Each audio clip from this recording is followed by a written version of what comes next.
it's still there. All right, so I'm here with Kendra. Kendra, how old are you? I'm 36. Are you originally from Arizona? I was born here. I was raised in Minneapolis, though. Yeah. What's your current situation right now? So, I don't want to admit it, but I'm homeless. Yeah. How long have you been on the streets? I would like to say a day. We just found you out here. We just got kind of kicked out. For the most part, we try to keep a roof over our head. But too many times we find ourselves in this situation where we have nowhere to go. Are you out here with your brother? Yeah. So both of you guys ended up homeless?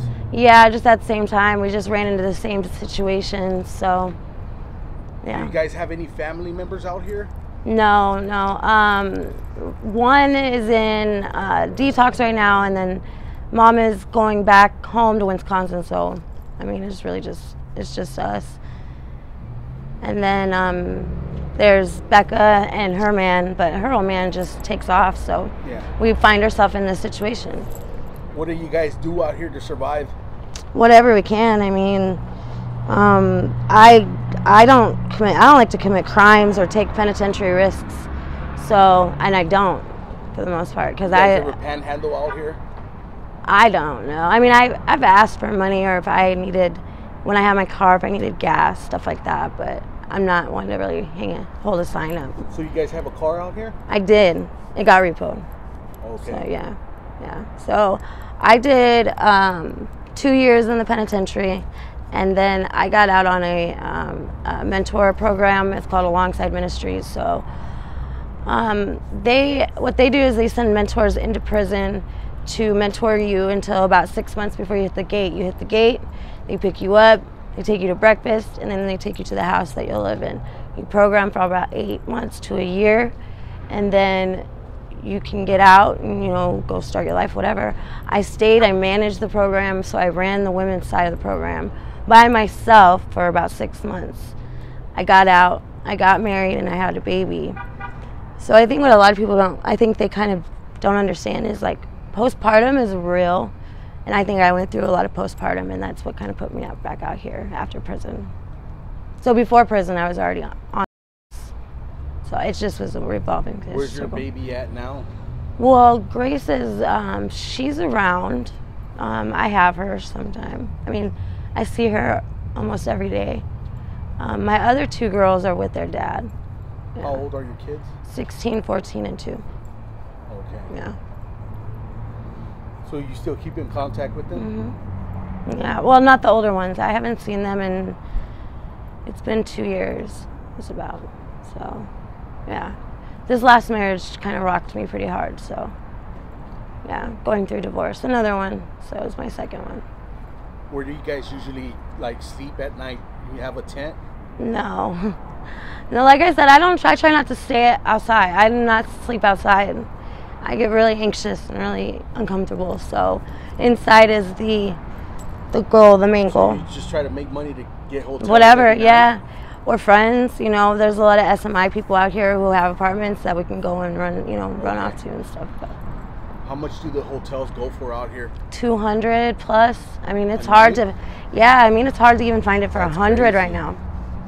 Yeah, so thank God for my kids' father, who keeps my 2-year-old for the most part. She's got her crib, she's got her home, and then I can go over there and watch her, so thank God for that. But during the day or night, I'm out here struggling, so unfortunately I don't have any help on that side. Are you currently trying to get out of your situation? Are you looking into any programs? Yeah, Second Chance. What did they do for you there? Second Chance is a program, I guess, that they have doctors, they have houses, they have whatever. It's a second chance. So I have an appointment with them tomorrow. So I'm going to see if they can get me on, maintenance, Suboxone, probably methadone, whatever I got to do to get off the pills and get back on my feet, because it's going to keep me down no matter what. How long have you been messing with the blues? Since I was 33, 34. Okay. Yeah, before that, yeah. What age did you start messing around with substances? 14. 14? Mm-hmm. How do you start at that age? Usually it's family that uses. I mean, out here in Phoenix, well, it's hard to run into somebody who hasn't used. Yeah. Yeah, most people have used. Or have family that do use. What about your childhood? How was that growing up? My dad raised me, and my mom was summer, my dad was winter, and they were good to me. I mean, I didn't have a real rough childhood, but lonely. Yeah. So I think the loneliness takes you out.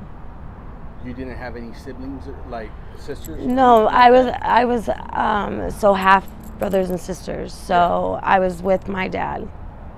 You felt lonely because you felt like I was just with my pops. He was at work. Okay. He just had a little girl to take care of. So yeah, out of the 3 kids, I went with my dad. Oh, okay. Yeah. So the other 2 kids stayed with my mom. Yeah. Before you were out here, have you ever had a job before? Oh yeah. I mean, I've been very self-sufficient my whole life because I watched my dad, do it. So I've had to be. What kind of jobs have you held in the past? Well, the one that I'm most grateful for, is the Alongside Ministries where I was a manager. So that paid my rent. That wasn't even really a job, but that was most rewarding because I helped people who were getting out of prison and who were, just didn't have a way, or So that was the most rewarding. But when you put yourself out there at a higher level of respect, or as a leader, or people hold you at a different standard, if that makes any sense. So you have a lot more to answer to, people that are in the higher ups. And I think that I got overwhelmed, and so I just started self-sabotaging immediately because I didn't know what to do. Yeah.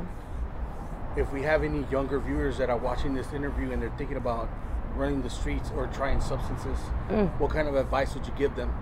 Well, probably the same advice I got. I got advice from a 90-year-old woman, Christmas Eve, and she said, just shut the door. Just shut the door.